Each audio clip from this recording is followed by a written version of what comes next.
Welcome to Personal Landscapes. I'm your host, Ryan Murdoch. You can find links for today's episode and other conversations on Books About Place at ryanmurdoch.com. I'll always love the American Southwest because it's where I first encountered the desert. Arid places are my personal landscape, and this one contains more stories than most. According to today's guest, outsiders move to Arizona to make a fresh start and reinvent themselves, or to find a refuge where they can be their weirder, wilder selves without attracting a lot of attention. It's a place where social guardrails are weak and outlandish behaviour is the order of the day. And it's also a place that doesn't just reflect national trends, it exaggerates them. The British writer Richard Grant has lived in Arizona for more than 20 years, and is the subject of his latest book, A Race to the Bottom of Crazy, Dispatches from Arizona. He's also the author of Crazy River, about a journey in East Africa, and Dispatches from Pluto, Lost and Found in the Mississippi Delta. We spoke about the lure of the desert, Arizona's southern border, water shortages, and the world's biggest machine gun shoot.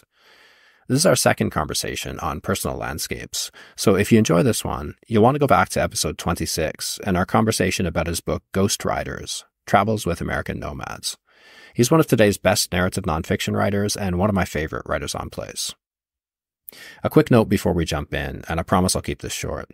I've mentioned on previous episodes that I have a new book out this year. It's called A Sunny Place for Shady People, and it's about 6 years I spent living on the island of Malta. I drew on travel writing, culture, anthropology, and political reportage to show why a journalist could be killed in broad daylight in a European Union member state, and why those who ordered the hit have gotten away with it. I think the roots of it all are deeply embedded in the culture, and that's what I tried to show in this book. It's published by Trinity University Press in the United States, and in a new paperback edition by Mid-Sea Books in Malta, and you can find it in bookstores everywhere. You can also find more information about it on my website, so I hope you'll check it out. And now, here's my conversation with Richard Grant.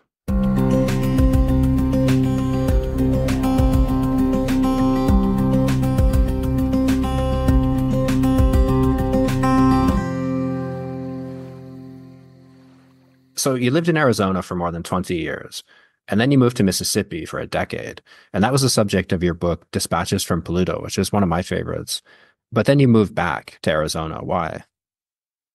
Some form of homesickness. I'm not really from anywhere. I grew up in Malaysia and Kuwait and London, England, and but I'd spent a little over 20 years in Tucson, Arizona, and after a decade in Mississippi, I just started missing it on a very kind of sensory level. Missed the way the light fell and the big southwestern skies and the mountains rising out of the desert and the Mexican food and even the summer heat.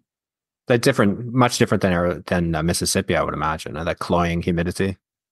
Yeah, Mississippi is a sweat box, but here in Arizona, it's more like an oven. But it's not pleasant, but it gets your respect. I think it reminds you of how truly insignificant you are and how indifferent the world is to your opinions, which I think is healthy. I thought it was also interesting where you contrasted Arizona with Mississippi, and you said that the people in Arizona seemed ill-mannered, humorless, and socially impaired by comparison. Like, it sounds a lot like Berlin, really. Really, I don't know Berlin, but yeah, Mississippi is a very misunderstood place. You know, it's a kind of punchline for a lot of people, but it's very much a society in that believes in community, I guess. Everybody kind of knows each other's grandparents, and extended families of all ages gather up very regularly, and people are very well socialized and they have good manners and they're very witty on the whole. People are always sort of telling funny stories and cracking jokes, and Arizona seemed kind of humor impaired when we came back. We didn't realize how used to Southern repartee we had become. And yeah, Arizona is a lot blunter and more self-centered. Rugged individualism is Arizona's creed. So how had Tucson changed in the years that you were away? It had put on about 250,000 people in 10 years. so the traffic is worse. The property market was not as we remembered it. It used to be a very cheap, easy place to live. It got a lot more expensive. It got a bit more cosmopolitan in some areas and a bit more run down in other areas. There was even more homeless drug addicts than we remembered. It was always a feature of the city, but their population seemed to have increased greatly. Yeah, downtown Tucson used to kind of look like a Tom Waits song. There was this kind of ramshackle musical instrument store, had little kind of trombones sticking out at strange angles, and you could get Mexican instruments there. You could get new and used instruments. As a kind of amateur guitarist, I used to really love that place. That's now a Starbucks where you have to order on the app to get served. That's kind of didn't seem like an improvement. And there used to be these funky little kind of bars and live music clubs downtown. They're all gone and replaced by apartment buildings for students and young professionals. And there used to be like a 24-hour diner there, staffed by kind of hipster junkies. That's gone. All the artists' lofts have gone down there. It's all sort of prosperous and fairly sensible. I still like it, but I miss the old Tom Waitsy downtown. Yeah, yeah, that's great. That's a great description. So I was surprised in terms of the structure of the book. I was surprised by how much memoir you included. It's one of the things I enjoyed most about it, actually. I think I was expecting straight reportage on different aspects of this very odd state, but memoir forms the opening hook, and you blend it together so seamlessly with topics like water scarcity or regional writers. I really like that about your work, how smoothly you can do that. So why did you decide to take that form? Well, it was partly because my publisher originally asked me to write a book about politics and put some memoir into it. And then we both decided that the politics wasn't working. So then I think of the book as an Arizona-centric memoir because it goes to Mexico, it spends some time in London. I think it visits Haiti, and so it's a memoir of my life, but with a particular focus on the time I've spent in Arizona, because I've spent more of my life in Arizona than anywhere else, for better or worse. Yeah, I really like the way that puts the rest of your books into this into perspective too, and kind of connects them all together in this context with reference to the desert. Yeah, I don't ever need to write an autobiography now because I've got this kind of half autobiography. Another structural element too that I wanted to mention was the single page vignettes you placed between each chapter. I thought that was a really clever way of keeping Arizona at the forefront, even when the memoir sections have us in places like Mississippi. So could you talk about that decision to do it that way, and also give us an example? So those things are called interstitials. I learned. I kind of knew the structure from other books. But yeah, it's in between the chapter. You get kind of a one-page vignette in italics. That's called an interstitial. And I wanted just to have like another layer in the book. You kind of got this memoirish layer, and then you've kind of got my elements of reportage, and also kind of delving back into my life. But yeah, I just thought this extra element would add to things. So they're mostly taken from Arizona history, and they often have a kind of absurd twist to them. I mean, we're famous for our saguaro cacti. These are the big cactus with the arms. They can get 50 feet high. They're essentially columns of water. They weigh a ton. So there was this guy called David Grundman, who's a sort of Arizona anti-hero, and he went out with his buddy, a selection of firearms, and they shot one saguaro, riddled it full of holes, killing it, and then he went to, I forget the exact dimensions. I think it was like a 26-foot saguaro, and he blasted his shotgun at it, and a limb of the saguaro detached and simultaneously crushed and impaled him to death. They sing songs about that guy. Richly deserved, it sounds like. Jesus. Yeah, it's an instant karma, right? Yeah. I mean, how long do those things take to grow to a size like that? That must have been 100 years old. The oldest ones are 250 years old. Wow. Yeah. God, that's such a beautiful, beautiful thing. Tell me too about some. I've got one more for you. Okay, yeah, it might be the same one I'm thinking of. One more vignette. The book opens with there's this guy, I'm forgetting his name. Anyway, he's George Warren? Is that the? yes, That's the yes, one I'm thinking of too. Yeah. George Warren. So as a boy, he gets kidnapped by Apaches. This is sort of mid to late 19th century. And the Apaches keep him for a few years, and then they sell him for 2 sacks of sugar to a group of white miners. And from these miners, young George Warren learns miners' vices. So gambling, drinking, double dealing, swindling. And as a young man, he manages to finagle 1/9 of the richest copper mine in the world. He was told to go and have a look at it by another group, and he put his name on the claim. So he had 1/9 of this copper mine outside Bisbee, Arizona, the richest mine in the world in those days. He was set for life. But one night, drinking, he bet another man that he could outrun a man on horseback over 100 yards. And he, at the 50-yard mark, he put a stake in the ground. He thought the tight turn coming around that stake in the ground would give him the advantage, but things didn't go well in the race for George, and he lost the bet, and he lost his share of the mine, and he spent the rest of his life in alcoholic poverty. At one point, he sold himself into peonage, which is kind of like indentured servitude in Mexico, and his friends bailed him out of that.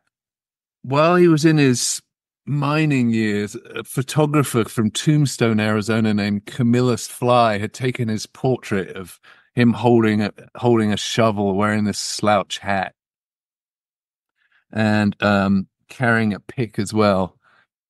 And this photograph ended up on the wall of a bank in Bisbee.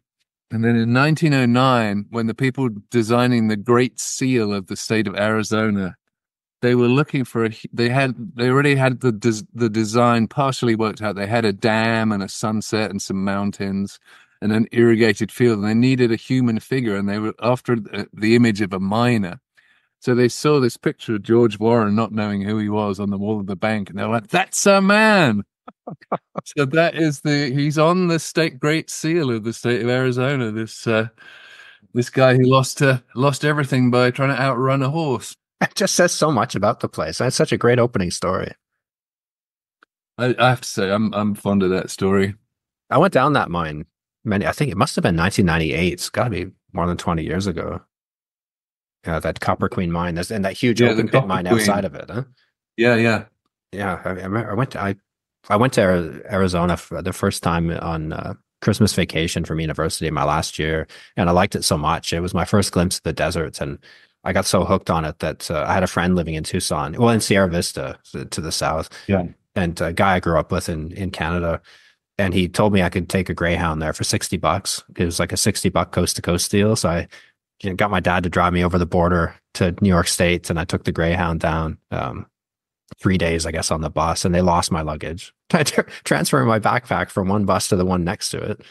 And anyway, I stayed there for a month at this place in Sierra Vista, and I would take his motorbike out without a license and go to places like Tombstone and down that mine at Bisbee.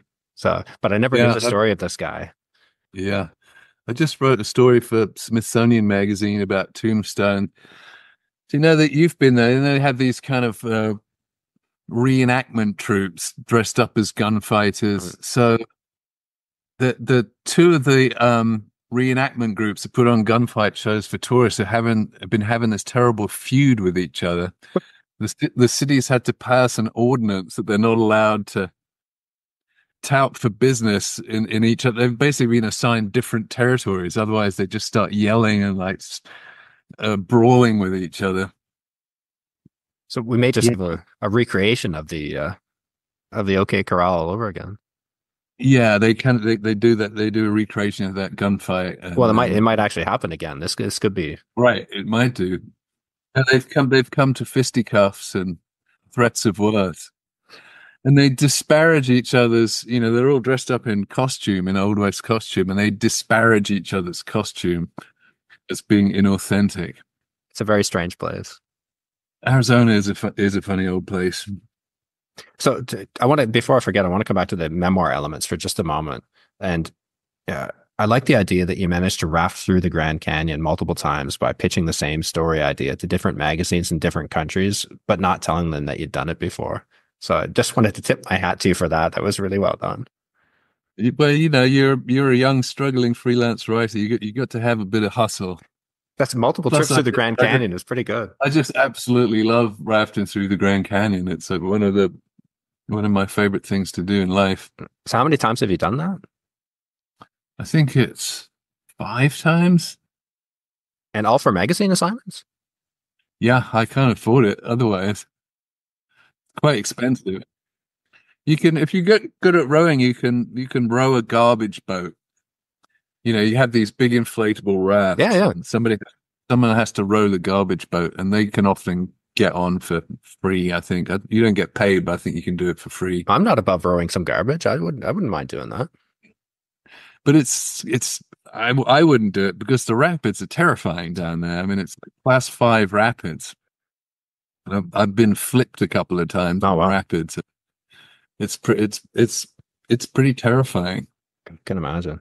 So while we're on the topic too of questionable behavior that I approve of, I want to bring up your criminal past. And I hope I don't embarrass you, but could you tell me about the time that you were arrested in Phoenix for the crime of walking? I think it was the first time I was ever in Arizona. I was with 2 English guys. They used to have this thing called, I don't know if they still do it, but drive-away cars. Like somebody relocates, in this case, to Phoenix, Arizona from New York City. They fly out and then you drive their car out. And it was a way to travel for, very little money. So we had driven this car across country to Phoenix and we delivered it to this guy who's just out in one of these endless suburbs that kind of characterize Phoenix. And our plan was we were going to catch a bus from Phoenix to Nogales on the Mexican border, and then we were going to go on a train to Guadalajara and carry on south through Mexico. We had backpacks. We were probably mid to late 20s. So we give the guy his car and we say, well, can you give us a ride to the bus station? And he just slammed the door in our faces. And it was a few miles to the bus station. So we just put on our backpacks and we start walking through this manicured suburb, in the right direction. And somebody must have called the cops because a patrol car came along and they're like, what are you doing here? And we said, well, we're walking to the bus station. They said, you can't walk here. We were genuinely confused. We were from Europe. The idea of not being allowed to walk in a city is very, very foreign to us. He says, no, you can't walk here. I'm picking you up for vagrancy. And so he put us in the police car and he was driving us towards the police station, going to book us from vagrancy. And we started pulling out traveler's checks and credit cards. So we're too solvent to be vagrants. We were just walking. And he eventually agreed to let us out actually near the bus station as it happened. But he told us, like, don't ever let me catch you walking in my town again. That's how car-centric Phoenix, Arizona is. Like even more so than Los Angeles. It's a car city. That's amazing. That's such a good story. So you said transience is Arizona's defining social characteristic. So something like 60% of the adult population was born elsewhere. And that people generally come there to get away from rules and regulations and obligations, high taxes, cold winters, to sort of make a fresh start without attracting a lot of attention to themselves. Yeah, it's got this sort of, I mean, it's never sort of stated out loud, but Arizona is a place you can come and like reinvent yourself in the desert sunshine. It's got this kind of make believe quality, and in the cities, especially in Phoenix, which is an enormous city in a place that gets 8 inches of rain a year, and the summers, I mean, they had 100 days over 100 degrees Fahrenheit. and something like 90 something days over 110 degrees Fahrenheit. But you look at Phoenix and there's like irrigated lawns and swimming pools and fountains and palm trees, and the whole city is a kind of a denial of its natural environment. And it's one of the differences between Tucson and Phoenix. In Tucson, you don't see lawns in the same way. People plant cactus in their front yards.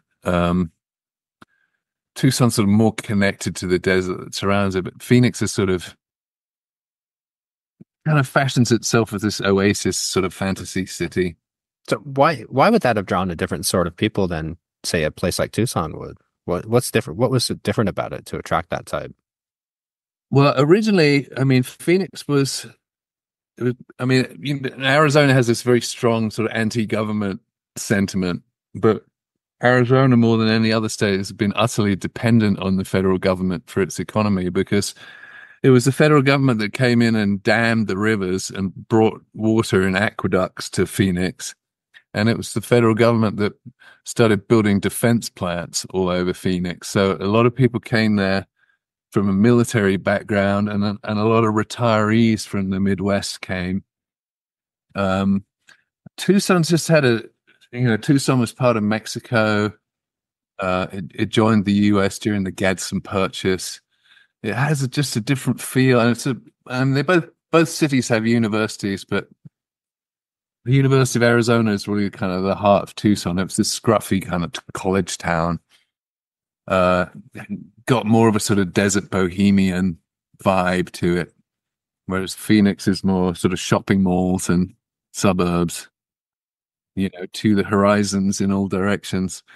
Phoenix kind of built on the Los Angeles model, freeways and subdivisions and car culture. But unlike Los Angeles, it doesn't have an ocean, pleasant year-round climate, an entertainment industry. What does it have? I mean, what make a case for Phoenix as a Tucson resident is well, I just want to. I mean, the basis of Phoenix's economy is to basically suck in desert and farmland and spit out subdivisions. Most cities, building is kind of something that it's not the driving force of the city's economy in the same way. It's a place for people to live while the other economy happens. But in Phoenix, it's just all about developing the desert but they're running out of water. I guess the case that you make for Phoenix, Tucson and Phoenix don't really think much of each other, and I have a lot of the Tucson prejudices that I'm probably airing right now. But Phoenix is a lot more dynamic. It's a kind of can-do, take-charge city. Tucson's more of a slacker city. I mean, I think Phoenix will probably end up winning the water wars in Arizona. There's a saying in the American West that water flows uphill to money. And there's the state of Arizona is dependent on groundwater, which is a finite resource that we've been pumping out like it's going to last forever. And it's dependent on Colorado River water, which also supplies Las Vegas, a bunch of other cities, and a huge area of farmland. But I suspect because Phoenix has got the money and the power and the clout that it will manage to get its hands on enough of that water to sustain itself. I think Tucson is more likely to wither on the proverbial vine. Yeah, that was one of the sections of your book that I found really interesting about water shortages and shrinking aquifers. Like, personal freedom has been a bit of a lifelong obsession for both you and I, and maybe even the cause of a few questionable life choices on my part, at least. But that section on water shortages really summed up the weaknesses in a philosophy based entirely on personal freedom. Like you said, that groundwater is completely unregulated in Arizona, and people are determined to keep it that way despite their utter dependence on this resource because of hostility to government regulations and this self-image as semi-rugged individualists.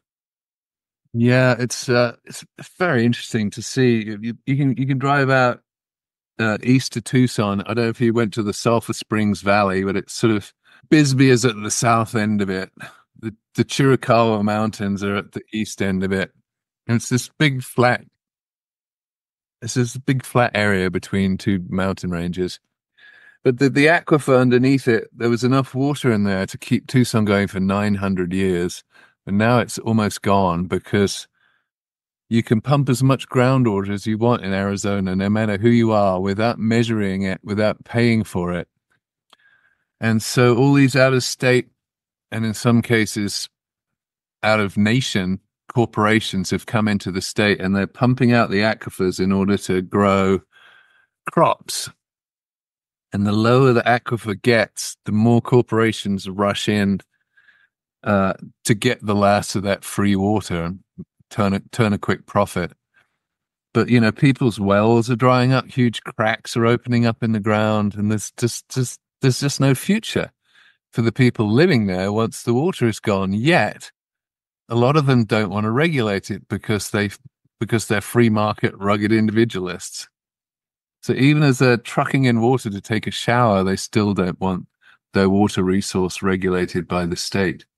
What surprised me most, you said that there was a Saudi company draining these aquifers to grow vast fields of alfalfa, a very water-hungry crop, that they harvest and then ship back to the Middle East to feed to dairy cattle over there.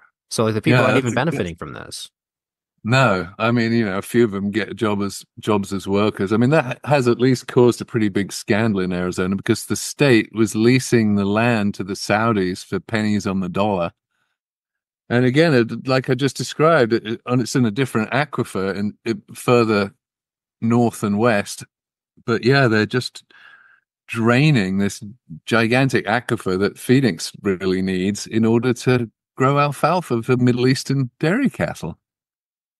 I mean, there's the state can't really stop them because there's no regulations.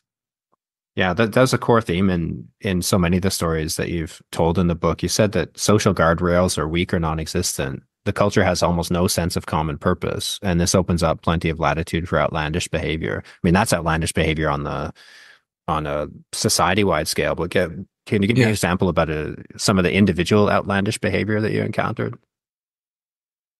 There was the guy who disapproved of his daughter's T-shirt, and so he put the family poodle in a meat smoker and barbecued it to death.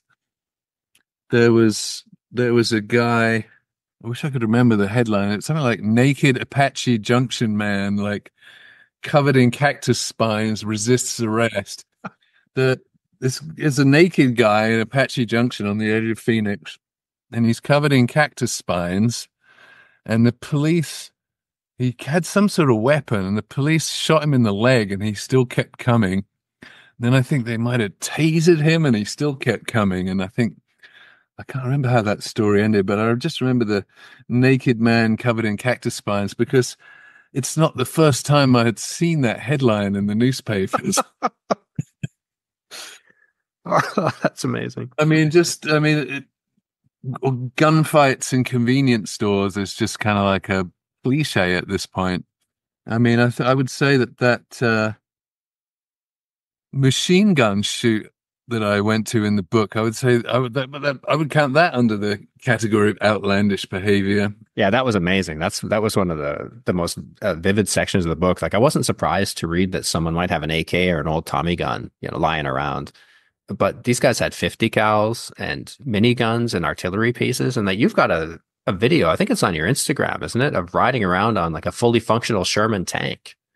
Yeah. Like, where does somebody buy artillery shells for this?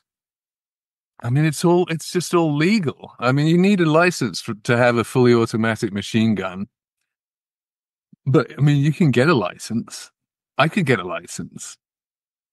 And then, yeah, I mean, they're just hardcore weapons of war that people collect and then blast away. It's really a rich man's hobby because one shell for a 50 cal can be $5, and they shoot, I forget how many, it's like 1,800 rounds a minute or something. Wow. But I remember I remember one guy offered me like a sort of an 8-second burst on his 50 cal machine gun, and that was like thousands of dollars of ammo I shot off in 8 seconds. Jesus. I think I have that right, but certainly hundreds of dollars. Wow. So yeah, these rich kind of hobbyists and collectors just they go out there for 3 days. They shoot off, I think it's like $1 million, $2 million worth of ammo. That's amazing. But I thought the most interesting thing about that, the event was the type of people that you met there. Like they weren't really the types of people that you would expect. Most of them were gun collectors or dealers rather than militia types. And the guy in charge of the shoot was a liberal Democrat and retired school teacher in favor of gun control. Yeah, that was one of the, I like to get out there and meet people as a writer and report on what I see for myself rather than, just receive and transmit the conventional wisdom. So yeah, the guy in charge of the world's largest machine gun shoot in Wickiup, Arizona is a liberal Democrat with 30 machine guns and 300 other guns. And he's in favor of gun control because he says if we don't start stopping teenagers with AR-15s from shooting up their schoolmates, there's gonna be really hardcore gun regulation, and they're gonna take away our machine guns, even though our machine guns have never been used in a school shooting, a mass shooting, or any crime since the Prohibition era. So that's why he wanted gun control, because otherwise they might take away his machine guns. So what was your impression of the people that you met there in general, apart from this guy? I liked most of them. Um, they kind of, yeah, I was there with a photographer. They kind of reminded us of like classic car collectors. They're mostly like older guys, well heeled. And they were mostly Trump Republicans, but not all. And they just loved their machine guns, and they just wanted to talk about chambering and like caliber.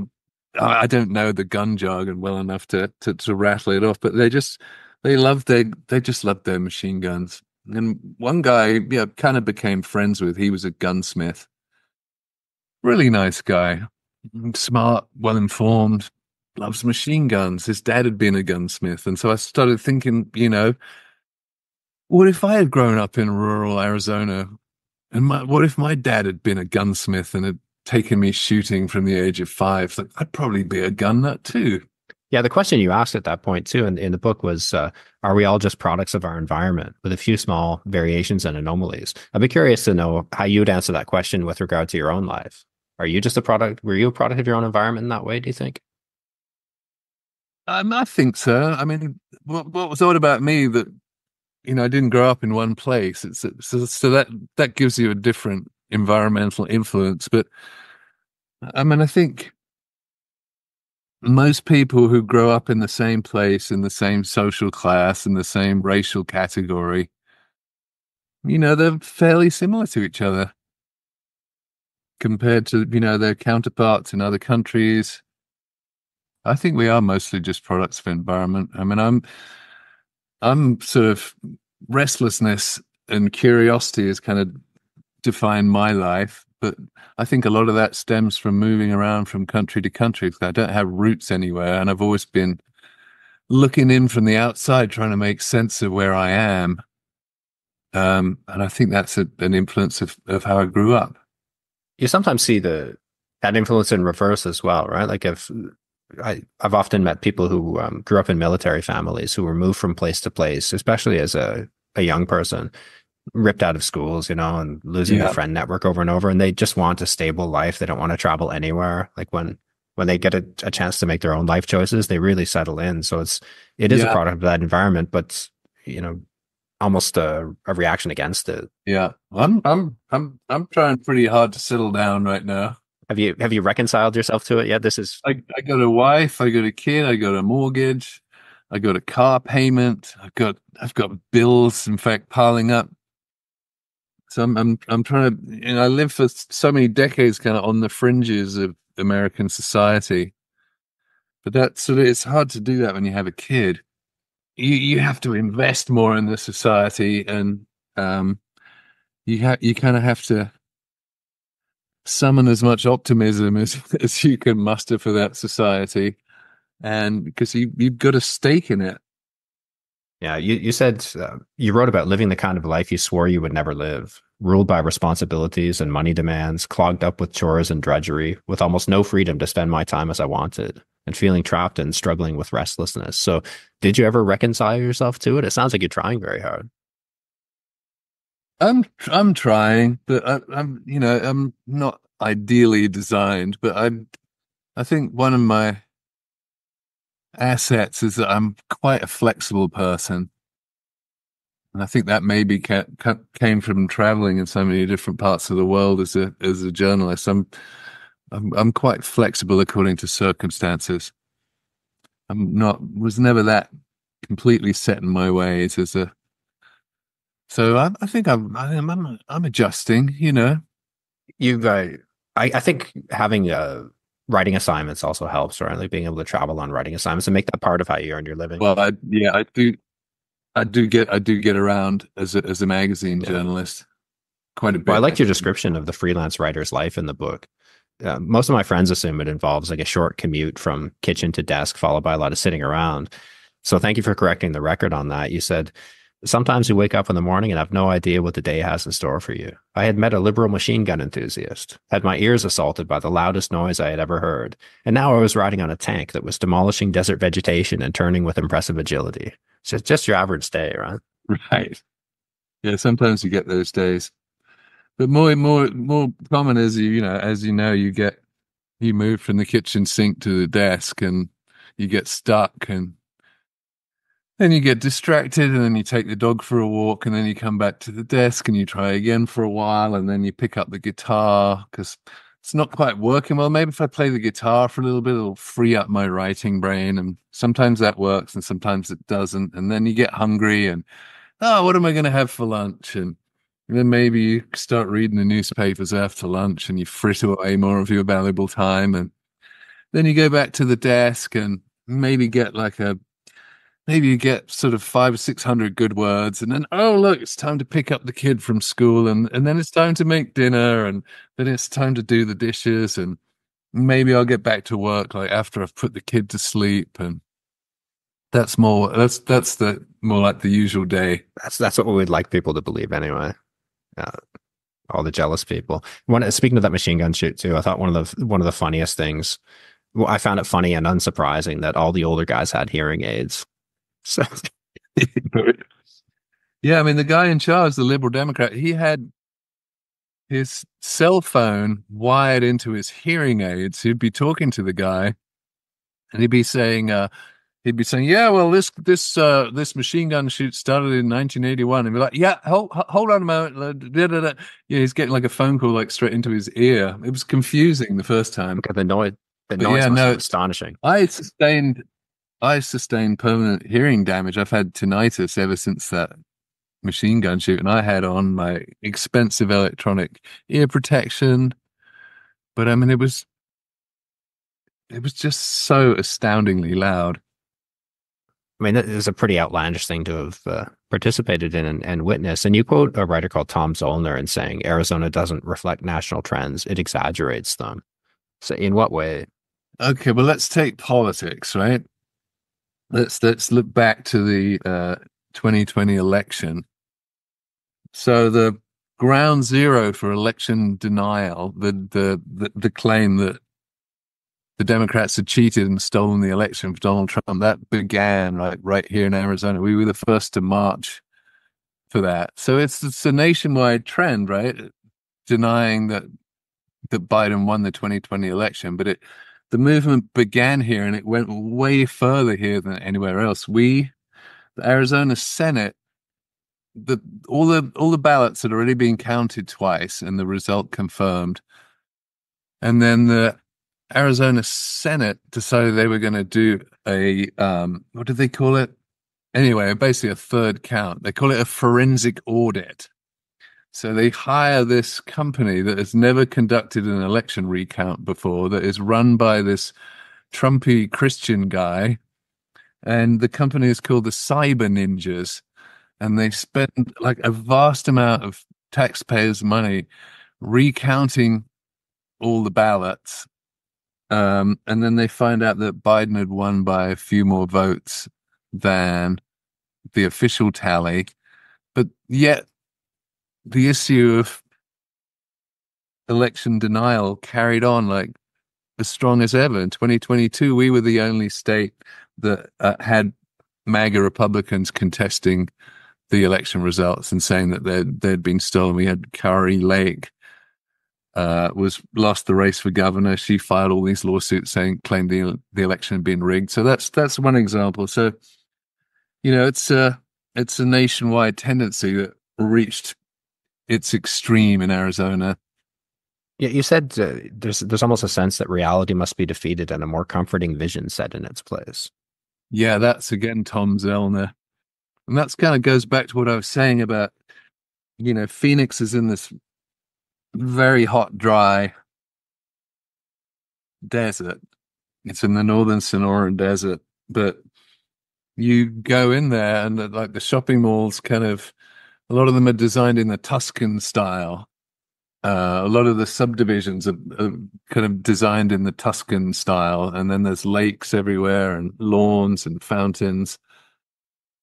So that is a more comforting vision set in place and a denial of the physical reality of where you live, and with also an utter dependence on air conditioning.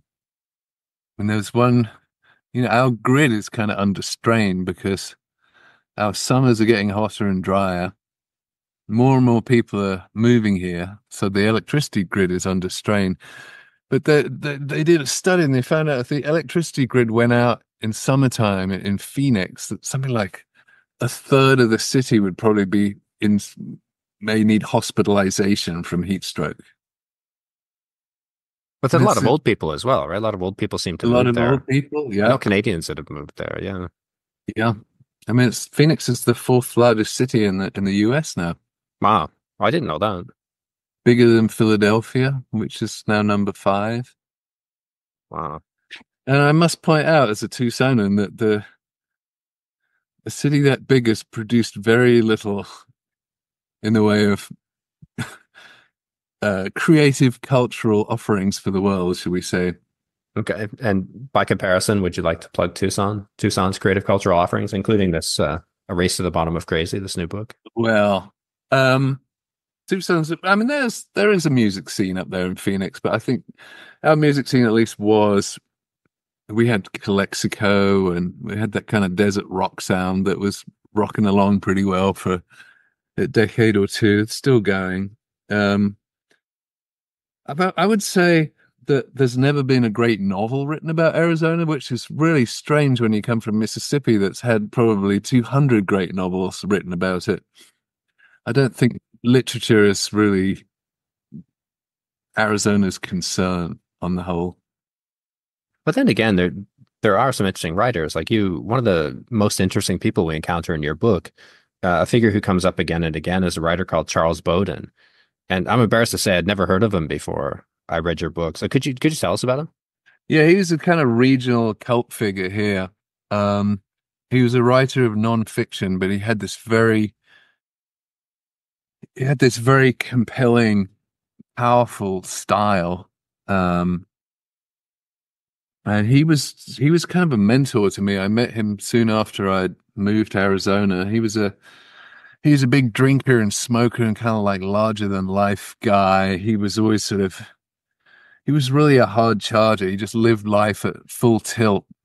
And he was kind of a rugged guy.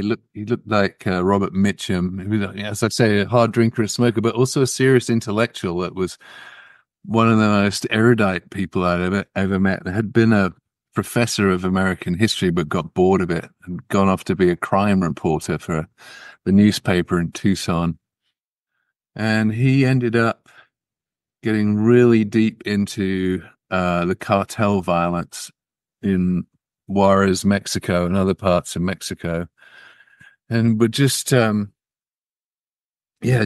decided that no one was reporting on this violence, and that he was going to go do what it take to get the story, and even though it was an enormous risk to his own life.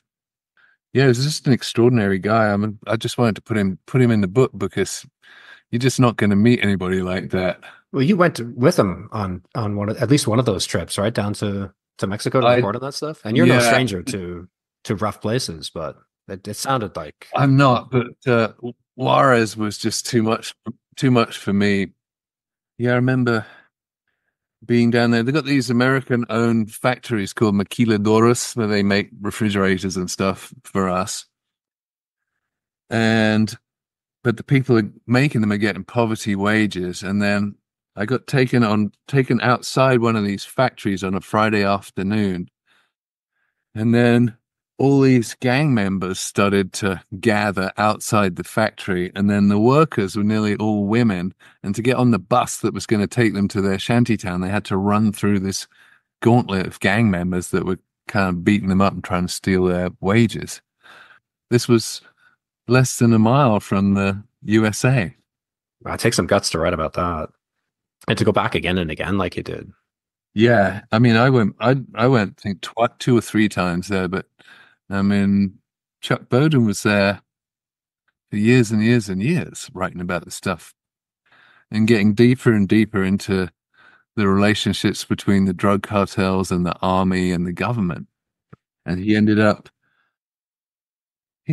writing a book about this guy who he was in he was the head of the state's anti-kidnapping unit police, but in reality he was kidnapping people for the Juarez cartel and then torturing them to death.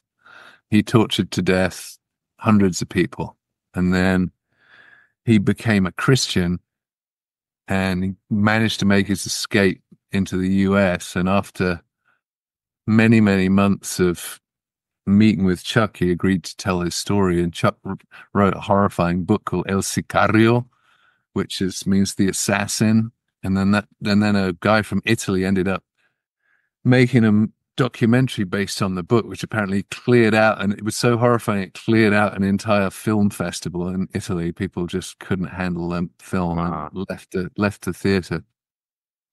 So he was into some very, very deep, dark places, and Chuck had a pretty dark view of the world, but he also loved it. He loved nature and was just entranced by hummingbirds and everything. He was entranced by slime mold. Everything in nature just fascinated him. So is that what gave him enough balance to keep going on that sort of stuff? Like he kind of recharged himself through nature? Early on, he was a sex crimes reporter for the newspaper here. It was just, one trauma after the next that he was reporting on. And eventually it would kind of catch up to him, and the vast amounts of red wine that he was drinking wouldn't tamp it down far enough. And so he would take himself on like a 200-mile solo backpacking trip across the desert as a kind of therapeutic exercise. Yeah, I mean, he had a pretty bleak view of the future, but he was convinced that we needed to believe in the future, that humanity's biggest problem was not global warming or unsustainable resources and growth. It was fear. People are afraid of the future, and fear will corrode our ability to assess our problems accurately and act wisely upon them, because that's what fear does. Fear kind of wrecks your judgment, right? Do you think that's a lesson he learned from walking alone in the desert? Because I mean, that's a place where you come up against your own mortality in a massive way. I mean, it's an indifferent place that can kill you so easily. It is totally indifferent. Yeah, it's not hostile. It's indifferent. I insist on that distinction. I don't know, to be honest. Chuck was very fearless himself. I mean, he grew up in Chicago with people coming home from World War II. And they were traumatized, but they believed in the future and they believed in working for the future. And he was looking at today's generation that's just like, oh my God, like, what are we going to do? It's not going to work. It's hopeless. He didn't like that at all. He's like, God damn it, we know what the problem is. We need to set about fixing it. I did a bit of digging around after reading that section, a couple sections on him, and I found an old interview on Book TV with him where he said, I don't like nature writing, and so I wrote a book to try and destroy nature writing in one single blow. Yes. I really like that sentence. That's yeah. You could call him an iconoclast for sure. He was like a big figure in my life, and coming back to Arizona as a after nearly a decade gone, and he was dead by then, but he just featured a lot in my thoughts. So I thought I would put him down on the page since he was occupying so much of my mind even after he was dead. So could you recommend one of his books for me? Like, where should I start reading? I would say the Charles Bowden Reader. Mhm. It's a selection of his magazine articles and excerpts from his book. And if you don't like that, then you don't have to read any of the others. There was a book that's, I remember the title offhand, about the desert that sounded really intriguing to me as well. Yeah, this Blue Desert Blue, is a good one. Blue Desert. Yeah. Desierto, Desierto is a good one. Desierto is a great book, actually. But the Reader is a good way in. And some people don't like his style at all. They find it overblown and macho, and he could definitely veer off in that direction. And some of his stuff I don't like because I do find it overblown. But when he was when the song was singing true, he was amazing. I really like the selections that he read on the interviews I heard. So Oh, yeah, well, might be something for you there. yeah, I'll look that up. And speaking of the border as well, that's a major issue in current U.S. politics. And you spent a day riding around with the Border Patrol agents. What did you learn from that experience? I mean, I don't know. I mean, I've been, what about it, 25 years living within an hour of the Mexican border, US Mexico border. I find it hard to think about it because it's just a scene of human suffering above everything else. And it seems that the problem seems so intractable. It's like I know left-wing people that just want an open borders policy and to just, that humanitarianism should be the guiding force. I've got a lot of sympathy with that position, but you've got tens of millions of people that want to come across that border. It's like it just seems like a nation has an obligation to protect its borders, but this border is 2,000 miles long, and a lot of it is through unpopulated desert. It just makes me kind of sad and despairing when I think about the border. But yeah, I spent a day. I mean, I used to live 8 miles from the border for a few years, so I kind of knew it firsthand. I used to have people and drug smugglers come in right by my house, and sometimes I would give them food and water because they never bothered any of us who were living there. But things had changed since I lived on the border, and that was kind of why I wanted to go out with this border patrol guy. And basically, what had happened, which is well reported now, is that the drug cartels had taken over the whole thing, and the cartel has basically travel agents all through Central America. They in little stores, and you say, okay, which of our packages to get into the US do you want to buy? If you've got money, they've got like a luxury option. You have a few days at the beach in Cancun on your way north. And of course, they're lying. They're saying it's all guaranteed. We'll get you to Chicago. We'll get you wherever you need to go. But it's just the most ruthless operation. By the time you actually get to the border, they've just stripped you of every single dime or peso or whatever currency you have. There's two groups coming across the border. There's the ones that are trying to come in illegally and evade the border patrol and, get to a city to work. And then the other group, which is getting bigger and bigger, is asylum seekers. And they are looking to just turn themselves in to the Border Patrol and then file an application for asylum. And since there's the backlog for getting asylum cases heard is years and years, they can at least be in the country while their asylum cases. I mean, all this is kind of the Biden administration has just changed its policy. Obviously, if Trump gets in, he's talking about, closing down the border and deporting the 12 million people that are here illegally, or at least undocumentedly. So yeah, the Border Patrol has basically explained to me how the cartels had taken over everything, how Trump's wall was it made things a little easier because of the access roads that they could now drive up to the wall. Rather, they were spending a lot less time on foot, so the border control could move more swiftly and effectively. But on the other hand, there's the Tohono O'odham nation, Native American nation. They've got a 75-mile stretch of the border, and they're not allowing a wall, so it's wide open there. And then all the different ways that people, I mean, it's not a wall; it's a metal fence. And so a lot of times what will happen, they'll get just to go to Walmart and buy an angle grinder and just grind through some of the slats and then open the slats. The people come through and then you put the slat back and it's really hard to tell where it's been cut. Or they come over it with ladders. I mean, it slows people down, but it's not, the wall is not stopping people from coming across.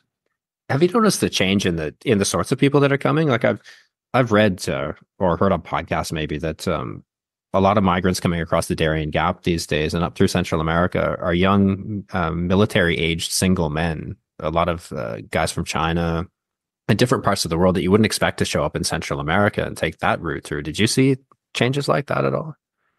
I mean, just everybody from all over the world, like we see on the Arizona border, yeah, Chinese, Venezuelan, Ukrainians, Russians, Indians, Pakistanis. I mean, just about Azerbaijanis, just about any country you can name, are showing up on the border here. I mean, I know this kind of conservative cattle rancher who's got a ranch on the border, and yeah, he just doesn't know what to think. I mean, he just found like a bunch of Chinese guys marching across his ranch, without a word of English, and it's just like wants to help them. But it's like, is this really our policy? Like, what can we not do any better than this? I mean, to come up through the Darien Gap as well, like surely there are easier routes. I was down there once 20 years ago, but on the Pacific side, so it was nowhere near where the kind of smuggling routes and the drug runners would be. That was tended to be on the eastern side, but I spent some time in a village. I met a guy in Panama City whose his family founded this town, way down near the Colombian border. And they took me upriver in a dugout canoe to an Indian village. And that was quite peaceable on that side. But the other side is absolute misery of banditry. I mean, I remember being near there and people said that, they used to say that the Darien Gap was impassable. But, there's tens of thousands of people like traipsing through there now. Yeah. I mean, I don't know how many are dying along the way, but I guarantee that some are. Yeah, I imagine quite a lot. Yeah. I mean, we're living through a historical era of mass migration. We're up against like forces of global history. Not just here, but like a lot of them are concentrated right here on the Arizona border. And our response is to use it as a political football, right? I mean, if Trump wins, which is looking highly likely at this point, a week out, that'll be the reason why, the number one reason why. Yeah, you write about politics and extreme political views a lot in this book, but I like it that I came away from it not knowing exactly what your own political views are. Like I have a sense of it, but you call out excesses on both sides without taking one. Yeah. And I guess in the era when you and I grew up, that would have been considered normal for a writer, as would being friends with someone whose political views you disagree with. But this isn't common now. So I thought that was really refreshing about your book, especially today. Yeah, I mean, I'm very close in my life with some Trump Republicans. Trump Republican family is really the grandparents of my kind of adoptive grandparents of my daughter, and I love them. And the way that we do it is that I'm sort of reluctant Democrat voter. I'm really kind of independent and cynical about politics more than anything, but I don't like Trump, so I'll vote against him. I haven't been really in favor of the people running against him either, but I do that. I vote that way. But the way that we do it is we just kind of put it in a compartment You separate out the politics from the rest of the person, and you put the politics in a compartment, and you kind of push that compartment to the back of the shelf. And if you do talk about politics, it's respectful and brief, but really we just sort of stay off the subject. I guess both of us understand that politics is a fairly small part of who we are, that we're parents and grandparents and dog owners, and we have a million other interests. So why fixate on that? And in the book, spent quite a bit of time with far right figures, and I just insist on not demonizing them. I insist on seeing them as my fellow humans, which puts me in a very small minority these days, but I just don't want to get sucked into that partisan hatred. I think it's so corrosive, not just to the society, but to your own peace of mind. I don't want to be consumed by like hatred for, I don't know how many people are in the MAGA Republican group, but tens of millions of people. I'm going to just, I don't know. I've just refused to give in to partisan hatred. Yeah, there's no future in that. And, surely there's more to life than politics. And, we used to be able to disagree on these kind of things, and you'd maybe have a bit of an argument over a beer, and then it usually ended in, insults and jokes, and you just move on. But it's not a reason to despise someone. Yeah, I was thinking about it. I was thinking about it the other day, and when I was living in Mississippi, I became good friends with this black guy named Monk, and we were talking about the kind of moral right of black people in Mississippi to hate white people. And he was talking like he said, I know a lot of people that like hate white people. He said, but I came to this kind of crossroads with that. It's like I knew a lot of reason to hate white people in Mississippi, but I just didn't want that hatred in my soul. I thought it would be corrosive. So I've like gone out of my way not to hate white people, to take them as they come as individuals, and not indulge in group hatred, because that's just going to be bad for me. It's going to be bad for my mental health. I guess kind of it's a parallel. Yeah, it's good advice to live by for sure. So I think we should end not with politics, but with the desert, because it was the desert that first struck me about visiting Arizona in my late 20s, and I think it was the same for you. You said that once I got to Arizona, there was no need for psychedelic drugs. Reality was mind-blowing enough. So what is it about the desert that draws you out there with your boots and your bedroll again and again? I mean, I just find it so beautiful. I mean, I don't find all deserts beautiful, but the Sonoran Desert, it's got 200 species of birds in it. It's got your towering saguaro cactus and 25 other kinds of cactus. In the springtime, it's carpeted in wildflowers, and then the cactus bloom. It's the scale of the place, like the sky is just enormous. The horizons, I mean, some places you can see for 90 or 100 miles. And it's just so kind of ancient and primordial and inscrutable. And like I was saying earlier, I like the way it reminds me of my insignificance on this earth. That desert's going to be out there for millions of years after like humanity is just a fossil record. I like the way it sort of demolishes my ego. I like the way it kind of, especially, I think I read about this, if you spend like 3 days out there, you have this phenomenon. It's like your senses really come to life and start to blossom, and you start to notice far more and get far more tuned in with your surroundings than you normally are, especially if your phone doesn't have reception. Yeah, it's just a much bigger thing than humanity is, and I find that to be a tonic. One of the things that most appealed to me about Arizona too was the variety of desert landscapes there. So it's the incredible variety, and also the traces of all the people that had inhabited those landscapes before, like the Anasazi ruins, and a place like Canyon de Chelly. Yeah, it's completely magical. I agree. Yeah, you got these sort of red rock canyon lands in the north of the state, where the Grand Canyon and Canyon de Chelly are. And then you've got The eastern part of the state is nearly all high mountains. It's got the biggest contiguous ponderosa pine forest in North America. A lot of people don't realize about Arizona. Then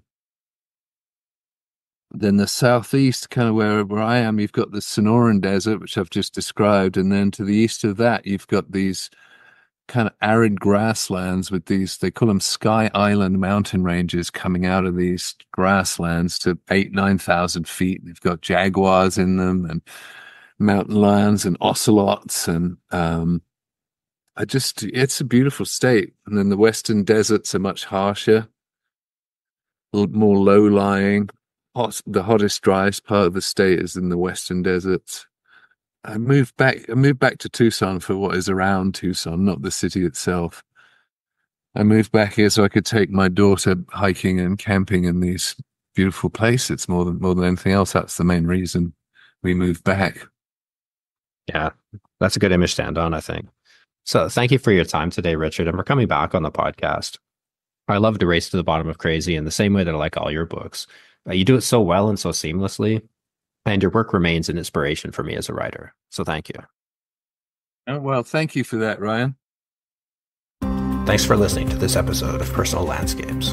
If you like the podcast, please give it a rating on iTunes and subscribe through your favorite app. You can find links to today's podcast and more conversations on Books About Place at ryanmurdoch.com. You'll also find a donate button if you'd like to contribute to the costs of the show. All donations are greatly appreciated.